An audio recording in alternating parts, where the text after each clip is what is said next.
ഒരു കുട്ടിയെ ചുമന്നുകൊണ്ട് അതിൻ്റെ അമ്മ വളരെ ദുഃഖഭാരത്തോടു കൂടി നടന്നു വരുന്നത് കണ്ടില്ലേ? ഈ കുട്ടിയുടെ അവസ്ഥ ഒന്ന് നോക്കൂ. ഒന്ന് എണീക്കാൻ കഴിയില്ല, ഒന്ന് സംസാരിക്കാൻ കഴിയില്ല, ഒന്ന് പുഞ്ചിരിക്കാൻ പോലും കഴിയാത്ത വലിയ തലയുമായി ചെറിയ ഉടലുമായി ജീവിക്കുന്ന, കിടന്ന കിടപ്പിൽ വേറെ ഒരു കാര്യവും ഈ കുട്ടിക്ക് ചെയ്യാൻ കഴിയില്ല. ഇവിടെ നമ്മൾ ഓർക്കേണ്ട ഒരു കാര്യമുണ്ട്. എത്രയോ അനുഗ്രഹങ്ങളാണ് ദൈവം നമ്മൾക്ക് തന്നിരിക്കുന്നത്.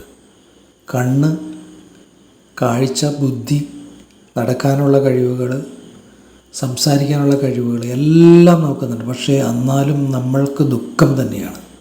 കാരണം അപ്പോഴും നമ്മൾ നമ്മുടെ കുറവുകളിലേക്ക് നോക്കിക്കൊണ്ടിരിക്കുകയാണ്. നമുക്കതില്ല, ഇതില്ല, പല സൗകര്യങ്ങളില്ല എന്നൊക്കെ പറഞ്ഞിട്ടായിരിക്കും നമ്മളെല്ലാവരും ചിന്തിക്കുന്നത്. എല്ലാവരും ചിന്തിക്കുന്നത് അങ്ങനെ തന്നെയായിരിക്കും. ഈ കുട്ടിയുടെ അവസ്ഥ ഉണ്ടോ? ആ കുട്ടിയുടെ അമ്മ ചിന്തിക്കുന്നത് ഇതുപോലെ ആ കുട്ടിയെ എങ്ങനെ ഞാൻ ഇനി സംരക്ഷിക്കുന്നു, അല്ലെങ്കിൽ അതിന് സാമ്പത്തികം ഉണ്ടാവില്ല, ഈ കുട്ടിയെ നോക്കാനുള്ള സാമ്പത്തികം ഉണ്ടാവില്ല. കണ്ടോ, ഒന്ന് ചിരിക്കാൻ, ചെറുതായിട്ടൊന്ന് പുഞ്ചിരിക്കാൻ പറ്റും. ഈ വീഡിയോയിൽ ഒരു വ്ളോഗറായിരിക്കാം ചിലപ്പോൾ. അദ്ദേഹം ഒരു കെട്ട് കാശ് കൊടുക്കുന്നു, അവരോട് കൈ കൂപ്പി നിന്ന് സംസാരിക്കുകയും ചെയ്യാണ്. എന്തായാലും ഇത് നല്ലൊരു സന്ദേശമുള്ള അദ്ദേഹം നൽകുന്നത്. കാരണം നമ്മൾക്ക് കിട്ടിയിരിക്കുന്ന അനുഗ്രഹം ആ കുട്ടിയെ വെച്ച് കമ്പയർ ചെയ്യുമ്പോൾ നമുക്ക് ഒരുപാട് ഉന്നതങ്ങളിലാണ് നമ്മൾ നിൽക്കുന്നതെന്ന് മനസ്സിലാക്കിക്കൊണ്ട് ആ വ്യക്തി കൈ കൂപ്പുകയാണ് അവരുടെ മുന്നിൽ, ആ കുട്ടിയുടെ മുന്നിൽ കൈ കൂപ്പുകയാണ്. അപ്പം അതിൻ്റെ ഒരു ഉദ്ദേശം അതാണ് അവിടെ കാണിക്കുന്നത്. ഇതിൽ നിന്നും വലിയ പാഠങ്ങൾ നമ്മൾ ഉൾക്കൊള്ളേണ്ടതുണ്ട്. കാരണം നമ്മുടെ ഈ ജീവിതത്തിൽ ഈ സമാധാനം എന്നുള്ളത് ഏത് ആളുകളോട് ചോദിച്ചാലും അല്ലെങ്കിൽ ഏത് വ്യക്തികളുമായി സംസാരിക്കുമ്പോൾ ഓരോരോ പ്രശ്നങ്ങളെ പറ്റിയാണ് അവരുടെ സംസാരം. അപ്പം നമ്മുടെ കിട്ടിയിരിക്കുന്ന അനുഗ്രഹങ്ങളെക്കുറിച്ച് ആരും ചിന്തിക്കുന്നില്ല. അതാണ് ഏറ്റവും സമാധാനക്കേടുണ്ടാക്കുന്നത്. അപ്പം നമുക്ക് കിട്ടിയിരിക്കുന്ന ആ ഒരു കഴിവുകൾ, അല്ലെങ്കിൽ നമുക്ക് കിട്ടിയിരിക്കുന്ന ആ ശാരീരികമായ കഴിവുകൾ, മാനസികമായ കഴിവുകളൊക്കെ വച്ചിട്ട് നമ്മൾ പോസിറ്റീവായിട്ട് ചിന്തിച്ചാലാണ് നമുക്ക് ഇതുപോലുള്ള ഒരു സന്തോഷവും സമാധാനവും ഉണ്ടാവുകയുള്ളൂ. അല്ലെങ്കിൽ കുറവുകളെ പറ്റി മാത്രം ചിന്തിച്ചിട്ട് നമുക്ക് സമാധാനം ഉണ്ടാവില്ല.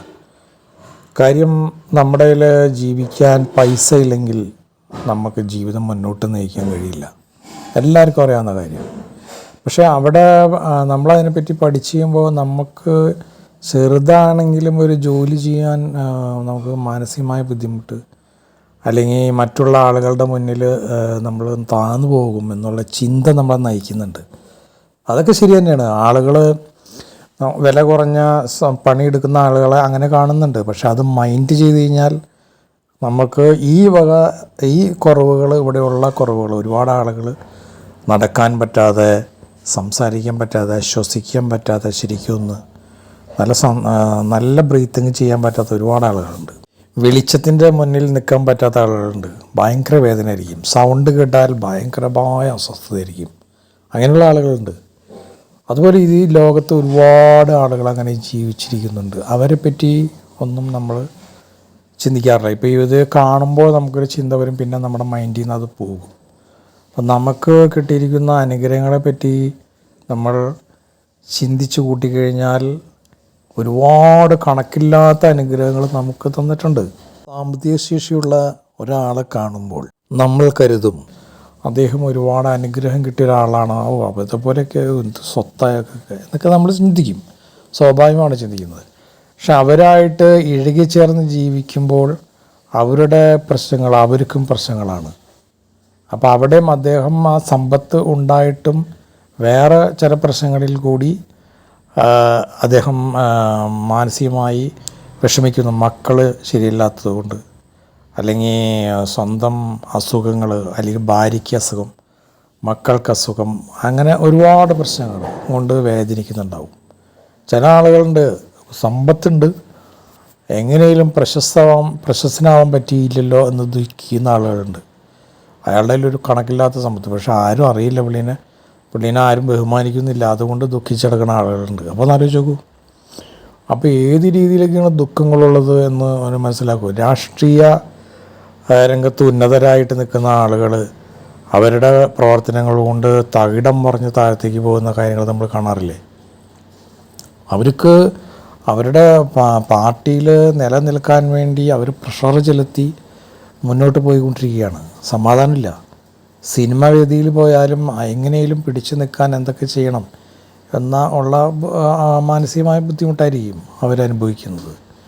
പിന്നെ അതുപോലെ ബിസിനസ് രംഗത്തായാലും ഒരുപാട് കോമ്പറ്റീഷൻ, അതുപോലെ ഈ നമ്മൾ ഉണ്ടാക്കുന്ന ഉൽപ്പന്നങ്ങൾ മാർക്കറ്റ് ചെയ്യപ്പെടുന്നില്ല, ഇതുപോലെ ഒരുപാട് പ്രശ്നങ്ങൾ. സമാധാനമില്ല. ഞാനറിയുന്ന 1-2 വ്യക്തികളുണ്ട്, നമ്മുടെ റിലേഷൻപ്പെട്ട ആളുകളാണ്. അവർക്കിടെ മക്കൾ എല്ലാവരും അവരായിട്ട് മക്കളുണ്ടെങ്കിലും ആ മക്കളൊന്നും പുറമേക്ക് പോവാണ്, അവരൊക്കെ പുറത്തേക്ക് പോയി.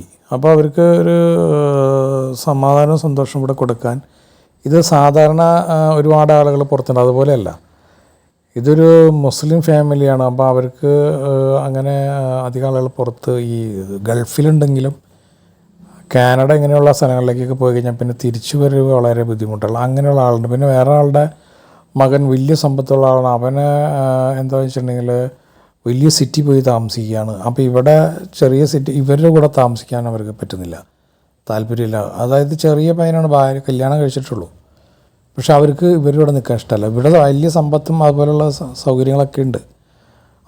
അപ്പോൾ ഇയാൾക്ക് ദുഃഖമാണ്. അപ്പോൾ ഇങ്ങനെ എല്ലാവർക്കും ഓരോരോ ദുഃഖങ്ങളുണ്ട്. അതിയായ ദുഃഖം, സാമ്പത്തികമായ പ്രശ്നങ്ങൾ വരുമ്പോൾ നമുക്ക് അതിയായ ദുഃഖമുണ്ട്. അപ്പോൾ അതിന് നമ്മൾ ഏറ്റവും ശ്രദ്ധിക്കേണ്ട ഒരു കാര്യം, നമ്മൾ ചിലവ് കുറച്ചപ്പോഴും നമ്മുടെ വരവ് അനുസരിച്ച് എന്നും ചിലവ് ചെയ്യാൻ പാടുള്ളൂ. അതൊരു വലിയൊരു ഗുണപാഠമാണത്. അല്ലെങ്കിൽ നമുക്ക് എന്താ പറ്റും, കടം വരും. അപ്പോൾ ഉള്ളത് വെച്ച് നമ്മൾ മുന്നോട്ട് പോയാൽ മതി. ജനങ്ങളെ ബോധിപ്പിക്കേണ്ട ആവശ്യമില്ല. നമുക്കെന്തെങ്കിലും പറ്റിക്കഴിഞ്ഞാൽ ജനങ്ങളുണ്ടാവില്ലല്ലോ. അപ്പോൾ അത് ഏറ്റവും ഒരു തത്വമായിട്ട് എടുക്കണം. നമുക്ക് വരവ് എത്രയുണ്ട്, അതിൻ്റെ ആ വരവിനിൽ കൂടി മിച്ചം വെച്ചിട്ട് മുന്നോട്ട് പോകുന്ന രീതിയിലായിരിക്കണം ജീവിതം. ആ ജീവിതം നയിച്ചാൽ മാത്രമേ നമുക്ക് സന്തോഷം ഉണ്ടാവുകയുള്ളൂ അവിടെ. അപ്പോൾ അത് നമ്മൾ ഒരു 10,000 രൂപ അല്ലെങ്കിൽ 25,000 ചിലവ് വരവുണ്ട് നമുക്ക്. 50,000 രൂപയുടെ ചിലവുകൾ ചെയ്ത് കഴിഞ്ഞാൽ നമുക്ക് കടമല്ല. നമ്മൾ പല സാധനങ്ങൾ EMI വഴി മേടിക്കും, അതൊക്കെ വലിയ പലിശ കൊടുക്കേണ്ടി വരും. അപ്പോൾ ഈ നമുക്ക് മാനസികമായിട്ട് EMI അടയ്ക്കുന്ന സമയമാകുമ്പോഴത്തേക്കും നമുക്ക് വലിയ പ്രശ്നങ്ങൾ വരും. അപ്പോൾ 25,000 രൂപ നമുക്ക് വരുമാനം ഉണ്ടെങ്കിൽ അതിനകത്ത് 15,000 രൂപ ചിലവ് ചെയ്ത് ബാക്കി 10,000 രൂപ അല്ലെങ്കിൽ ഒരു 5,000 രൂപയാണെങ്കിലും മിച്ചം വയ്ക്കാൻ പഠിക്കണം. അല്ലെങ്കിൽ നമുക്ക് നഷ്ടമാവും ജീവിതത്തിൽ, ഇതുപോലെ അസമാധാനവും. അപ്പോൾ അതിനൊക്കെ വേണ്ടി കരുതൽ അവിടെ വേണം. അതിന് സമ്പത്തിൻ്റെ ഒരു പ്രത്യേകതകൾ എപ്പോഴും. പിന്നെ നമ്മുടെ മദ്യപാനം, നമ്മുടെ സിഗരറ്റ് വലി, ഇത് നമ്മളെ ബാധിക്കും, കുടുംബത്തിൽ വലുതായിട്ട് ബാധിക്കും. ഇതൊന്നും ഇല്ലാത്ത ആളുകൾക്ക് പോലും ജീവിക്കാൻ പറ്റാത്ത കഷ്ടപ്പാടിലാണ് ജനം മുന്നോട്ട് പോയി കൊണ്ടിരിക്കുന്ന ഒരുപാട് ആൾക്കാരെ നമുക്കറിയാം. അപ്പോൾ ഇത് ശരിക്കും ജീവിതത്തിൽ കാക്കയുടെ മാതിരിയായിരിക്കണം നമ്മൾ. കാക്ക ഇങ്ങനെ ശ്രദ്ധിച്ചുകൊണ്ടേയിരിക്കും എല്ലാ സ്ഥലത്തും. അങ്ങനെയാണ് കാക്ക പറക്കൽ, തീറ്റെടുക്കൽ എല്ലാം എപ്പോഴും ഇങ്ങനെ എന്ന് പറയുന്ന ജീവിതത്തിൽ നമ്മളെപ്പോഴും ശ്രദ്ധിച്ചുകൊണ്ടേയിരിക്കണം. നമുക്ക് ആരോഗ്യം ശ്രദ്ധിക്കണം, അതുപോലെ നമ്മുടെ സമ്പത്ത് ശ്രദ്ധിക്കണം, അതുപോലെ നമ്മുടെ ബന്ധങ്ങൾ ശ്രദ്ധിക്കണം. എല്ലാ സ്ഥലത്തും ഒരു നല്ലൊരു കണ്ണ് നമുക്ക് വേണം. അല്ലെങ്കിൽ ജീവിതത്തിൽ നമുക്ക് അസ്വസ്ഥതകളും ബുദ്ധിമുട്ടുകളായിരിക്കും. അപ്പോൾ അതുകൊണ്ട് നമ്മുടെ ആരോഗ്യം നഷ്ടപ്പെടും. മാനസികമായി തളരുമ്പോൾ നമ്മുടെ ആരോഗ്യം നഷ്ടപ്പെടല്ലേ. അപ്പോൾ ഇതൊക്കെ നമ്മുടെ അനുഗ്രഹങ്ങളെപ്പറ്റി എപ്പോഴും നമ്മൾ ചിന്തിച്ചാൽ നമുക്ക് ഉയരാൻ പറ്റും. നമുക്ക് ഇത്രയും കിട്ടിയിട്ടില്ല, നമുക്ക് എന്തെങ്കിലും ചെയ്യണം, നമുക്ക് എന്തെങ്കിലും വർക്ക് ചെയ്ത് രക്ഷപ്പെടണം എന്നുള്ള ചിന്തയിൽ നമ്മൾ ആ വർക്കിലേക്ക് കുറച്ച് കളയുമ്പോൾ നമുക്കെല്ലാം ശരിയാവും. ഇപ്പോൾ നമ്മുടെ സിനിമയിൽ അഭിനയിക്കുന്ന ടോവിനോ, അതുപോലെ ജോർജ് ജോർജിൻ്റെയൊക്കെ അടുത്ത കാലത്തുള്ളപ്പോൾ, അതിൽ മുമ്പൊക്കെ മമ്മൂട്ടി, മോഹൻലാലൊക്കെ ഉണ്ട്. എന്നാലും ഒരു ഉദാഹരണം പറയുകയാണ്. ഇവരൊക്കെ ആദ്യം ജൂനിയർ ആർട്ടിസ്റ്റുകളായിട്ട് പോയിക്കൊണ്ടിരുന്നതാണ്. സിനിമയിൽ ജൂനിയർ ആർട്ടിസ്റ്റുകളായിട്ട് പോയിക്കൊണ്ടിരുന്ന ആളാണ് ടോവിനോയും അതുപോലെ ജോർജൊക്കെ.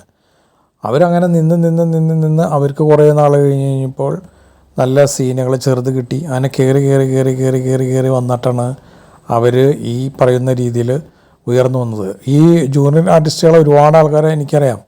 അവർക്കൊക്കെ ഒന്നും നേടാൻ പറ്റുന്നില്ല എന്നുള്ള ദുഃഖത്തിൽ നടക്കുന്ന ഒരുപാട് ആളുകളുണ്ട്.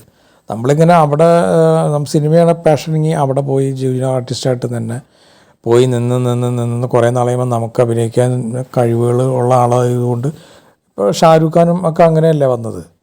അപ്പോൾ സിനിമയുടെ കാര്യമല്ല ഞാൻ പറഞ്ഞത്, ഒരു ബിസിനസ്സിലായാലും പലപ്പോഴും നമ്മളിങ്ങനെ ശ്രമിച്ചുകൊണ്ടിരുന്നാലാണ് നമുക്കൊരു സാധനം വിൽക്കണം ഏതൊരു കടയിൽ കൊണ്ടുപോയി നമ്മുടെ ഒരു ഉൽപ്പന്ന കട. അപ്പോൾ നമ്മൾ നാണിച്ച് നമുക്ക് സഭാകമ്പം ഉണ്ടാവും.